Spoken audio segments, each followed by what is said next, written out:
A paz do Senhor Jesus Cristo. Tudo bem com você, queridos irmãos? Que o Shalom de Deus esteja agora inundando os nossos corações, enquanto meditamos na preciosa, viva e eficaz Palavra de Deus. Hoje, a parte 8 do tema Comunidade Terapêutica. Vamos falar de algo muito raro e precioso, que é a moderação espiritual. Iniciamos aqui com Romanos capítulo 14, versículo 1. Acolhei aquele que é débil na fé, ou seja, fraco, novo convertido, iniciante, não porém para discutir opiniões. Amados, um dos extremos nós irmos logo na divergência, no ponto em que a pessoa não tem revelação. Colocar vinhos novos em odres velhos. É chegar já de sola, tentando aconselhar a pessoa além do que ela pode suportar ou entender. Esse é um extremo do legalismo, cobrar comportamento, forçar a pessoa a mudar de uma hora para outra. É ir para esse extremo do fanatismo. Isso é uma heresia, uma seita, de nós tentarmos com que a pessoa na carne, ela nem aprendeu a andar no espírito ainda, mude seu comportamento ou largue hábitos e costumes, sem primeiro apresentar a graça, a aceitação em Cristo, o novo nascimento, o perdão incondicional, através do arrependimento sincero. Então, um dos extremos é você chegar na pessoa, nem ouvi-la, nem deixar ela se expressar, nem dar um tempo para que ela possa entender todo o processo da graça, mostrar a ela a aceitação, que em Cristo há perdão, em Cristo há salvação, que em Cristo ele não leva em consideração o tempo da ignorância, que em Cristo há o amor incondicional de Deus, São pontos importantes, porque desde a queda o homem se esconde de Deus por medo. Então o que o homem precisa saber é que não precisa ter medo, mas sim se arrepender e se converter pela graça, ao receber a presença do Senhor. Então, se queremos ser uma comunidade terapêutica, não podemos ir a ferro e fogo, ser como João Batista, tiranos, pegar a pessoa e levar lá para o Antigo Testamento, para debaixo da lei, e forçá-la a um desempenho 0 a 100, de uma hora para outra vira anjo com auréola. Isso vai gerar hipócritas. Se queremos uma comunidade terapêutica, não podemos ir nos pontos onde as pessoas não podem suportar. E do outro extremo, não podemos agora ter uma comunidade terapêutica que fica alisando o pecado, dizendo que o pecado tem importância, que Deus é amor. Porque muitas pessoas nos últimos dias, a Bíblia fala que nos últimos dias, as pessoas não vão buscar mais quem exorte, encoraje a obediência, não. As pessoas vão buscar pessoas que apoiem os seus erros e digam que não tem importância, que não dá nada a ver. Mestres segundo a sua concupiscência. Hoje as pessoas estão decididas no coração em permanecer no pecado e procurarem mestres que digam a elas que elas estão certas, que isso não tem problema nenhum. Então, esse é o outro extremo. O extremo de se tornar um sal sem sabor, de se tornar irrelevante a ponto de a igreja não ser mais um hospital da alma, aonde o Senhor tem necessidade de fazer profundas mudanças em nossa alma desde a queda, e que sem santificação, sem a paz com todos, ninguém verá o Senhor. Então, a chamada do Senhor através do ensino genuíno é a moderação, é andar segundo aquilo que já alcançou pela graça.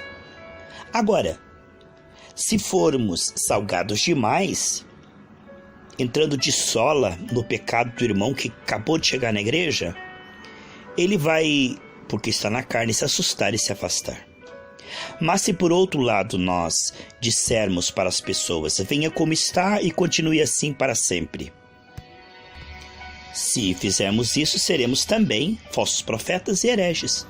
Aí é o lado de ficar alisando o pecado e dizendo para a pessoa que Deus vai no último dia fazer vistas grossas. A Bíblia diz que sem a paz com todos, a santificação, ninguém verá o Senhor. Isso é um processo pela graça. Começa com arrependimento, começa com a palavra genuína e moderada, temperada com sal, nem salgado demais, nem sem sal, mas moderado, temperado. Como nós precisamos orar para que Deus levante pessoas que andam com Deus e que possam dizer a verdade com amor, sem diminuir nem um pouquinho a mensagem, sem diluir a mensagem. E também sem forçar feijoada aos bebês. Aí está a sabedoria de estar no passo do Espírito. É claro que a verdade, ela é loucura para os que se perdem. A Bíblia diz que só aqueles que andaram com Deus aceitarão nossas palavras. Quando fala dos 4 tipos de solo, mostra que realmente é uma pequena parte que é terra boa, porque a grande parte não aceita correção. E a correção ela é necessária, porque todos nós pecamos e carecemos da glória de Deus desde a queda na alma, né? O que vemos neste ponto é que, como a palavra genuína parece loucura, que Deus tenha misericórdia de nós. Jesus chama de bem-aventurado aquele que não se escandaliza com a palavra genuína. Quando a palavra de Deus ataca a nossa carne, quando a palavra de Deus ataca os nossos erros na carne, a gente não pode se ofender e se afastar, mas sim no espírito de concordar, dizer sim, isto é pecado. Sim, essa palavra é verdade. Eu vou me colocar no processo da graça, dia após dia, semana após semana, para sarar, porque a palavra não tem que mudar, quem tem que mudar sou eu. Que humildade tremenda. Deus resiste aos soberbos, aos hipócritas, né? Mas dá graça aos humildes. São esses que permanecem no processo da graça diário. É lindo ver, e é raro o espetáculo, a anjos. Uma pessoa no meio de milhões, né, amados? Quando ele diz 1000 cairão ao teu lado, 10.000 à tua direita, ele está falando que poucos, bem poucos, se acertam com a porta estreita. Ainda mais no tempo do fim, onde o Senhor disse que os homens não gostariam mais de ouvir a verdade, seriam orgulhosos, amantes de si mesmos, né? É difícil de perdoar, de reconciliar. O que vemos, então, é que a palavra de Deus não pode ser mudada para agradar a carnalidade de muitos. E como o joio vai aumentando e o trigo vai diminuindo, os escândalos, mau testemunho, é um grande milagre que a pessoa ainda escape dentro da igreja local. É um grande milagre que ela procure ser realmente fiel a Deus, vendo tanta infidelidade até mesmo nos púlpitos. É claro que não podemos agora usar de desculpas, errar porque o irmão lá está errando, a irmã está errando. Nós somos chamados a uma salvação individual e pessoal. Quando vemos que Ló escapou de Sodoma e Gomorra, o Senhor diz que assim como foi nos tempos de Noé, assim será na vinda do Filho do Homem.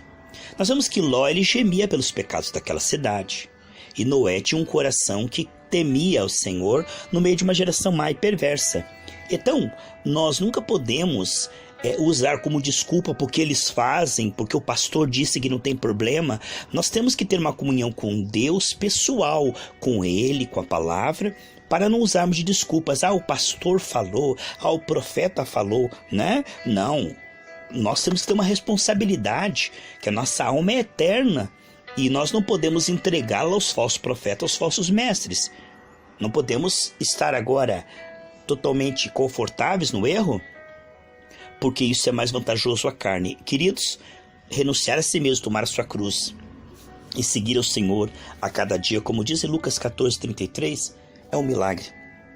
Hoje vemos, amados, que é um milagre termos homens e mulheres que ainda temem a Deus, que ainda meditam na palavra de Deus, que ainda procuram aos poucos praticar a palavra de Deus, que estão procurando também aconselhar e ajudar outros a saírem do pecado pela graça. Não são aqueles que por um extremo estão tentando tirar as pessoas do pecado por culpa, condenação, cobrança de comportamento, terrorismo, não. Não é isso que eu estou falando. Existe santificação que é uma coisa doida, na marra, na força, sabe? Doutrinas de homens que não servem para nada contra a sensualidade, sabe? As doutrinas de homens, essa cerquinha de pode, não pode, e cobrança, e supervisão, e fiscalização, não vai adiantar. Isso vai gerar pessoas que, no máximo, obedecerão por medo ou por necessidade. Mas só Deus que começa pelo interior vai gerar um novo querer, onde a pessoa fará com alegria. Deus só recebe, Deus só chama de obra que não vai ser queimada com fogo, aquela que é feita com alegria para a glória de Deus, pela graça, sabe? Então, o religioso, ele gera hipócritas, pecadores em série. O religioso, porque o seu discurso é precipitado, o ímpio se precipita no seu conselho. O que acontece com esse tipo de pessoa? Ele força a pessoa ao melhor comportamento. Você chega diante de uma pessoa dessa, não é uma comunidade terapêutica. São pessoas que querem levar as outras à santificação, dizendo a elas simplesmente obedeça. Mas antes da obediência, tem a fé. E antes da fé, o arrependimento da fé. O arrependimento. A fé inicial, o dom da fé, né? O arrependimento, a fé para obedecer e a obediência. Então, primeiro recebemos a presença, aí vem o Espírito de fé e tem o nosso coração. Pela presença vem o dom da fé. Do dom da fé vem o arrependimento.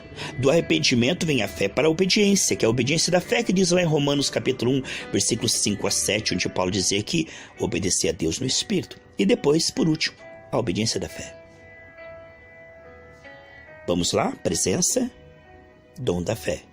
Através do dom da fé, o arrependimento. Reconhecer que a palavra é verdadeira e que vamos entrar num processo diário de restauração e não vamos se interromper. O arrependimento é se expor à graça, é com temor humilde permitir as devidas mudanças até o fim.